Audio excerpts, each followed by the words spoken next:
বোন, তোমাকে তো পর্দা করতেই হবে, হয়তো কালো বোরকাতে, না হয় সাদা কাপড়ে।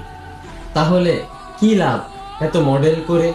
আজ তুমি রাস্তায় ওড়না গলায় ফ্যাশন করে হেঁটে যাচ্ছ, রিস্কারাও মজা নিচ্ছে। কি লাভ তোমার অঙ্গ প্রত্যঙ্গ এভাবে মানুষকে দেখানো? মরার পরে তো ওই কবরে সাদা কাফনেই তোমাকে দাফন করা হবে। তো বোন, তোমার যদি একটু বিবেক থাকে, এই ভিডিওটা দেখার পরে অন্তত নিজেকে লুকিয়ে রাখবা মানুষের নজর থেকে।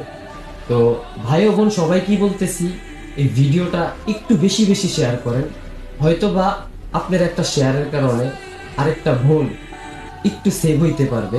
আপনার এই ভিডিওটা শেয়ার করলে গুনাহ হবে না, অন্তত সওয়াব হবে ভাই। কারণ এটা একটা ইসলামিক প্রচার, আপনি প্রচার করে দিচ্ছেন।